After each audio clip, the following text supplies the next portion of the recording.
Hi, this is Dave. This is about the Bucktool BD4801 belt and disc sander with an 8-inch disc, and you can see what I paid for it at Walmart. It was the cheapest price at the time in late 2022.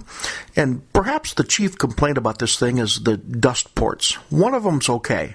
The other one points down and it's awfully hard to get a good connection to it. So this is about that subject. Here's the back of the machine so you can kind of see what the specs are.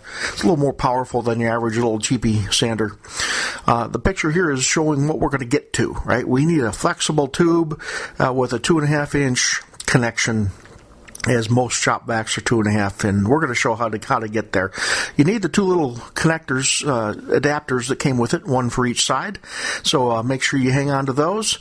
You also need tube. This was the hard part. Couldn't find a correct tube with a short length. You know, the big box store sells 100 feet at the same time, but found it on Amazon. It's a 1-inch inside diameter, 1 1/4 outside diameter, 3 feet of it on Amazon for a reasonable price. I think it was maybe $8 or something like that. The link will be in the description, and that's what I used. So we're going to cut it to length that you want, maybe a foot, maybe a 1.5 feet, whatever, and you're going to stick it inside that little adapter. It's a little tricky, but not too hard. Just finagle it in there and push it halfway through. And we don't want it to come out, so you tape it on there. And, of course, we're going to use some good electrical tape, Scotch 33 or 88, no cheap electrical tape, recommended.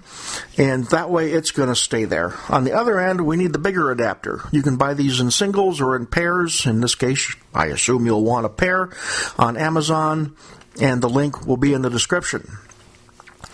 I had one already, and so now I got 2 more. This was the tricky part, getting that tube over the small end of this adapter. Heat it with a heat gun, heat it with a propane torch on low. Be very careful, and when it gets hot, don't burn yourself because it's hot. But be diligent and you'll get it over that end. And you can see, hey, I got it. You can do it too. And it just takes some finesse. And of course we want it to stay, so we're going to tape it on there to make sure it does not slip off. And here's a picture of my older adapter taped to the tube as well. What we're going to end up with is a tube of 1 foot or 1.5 feet, and you may even want to tape that small adapter onto the machine itself so it doesn't slip off. But that's what it'll look like. Here's the picture of the back of my machine with both tubes, and you can hook up the hose to one or the other, and it works great. I decided, well, I'm going to try one more thing, so I got a Y and hooked them up like this, and you can try that if you want. I've done a little bit of testing, seems to work fine. Yeah, I know it's only half the airflow to each side. You could even put in a blast gate on each side if you wanted to go that far and that sort of thing, but it works.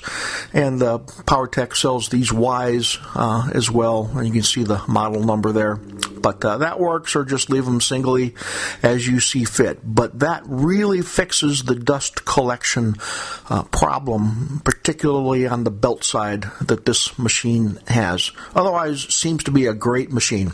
I hope that helps, and have a good day. Enjoy sanding.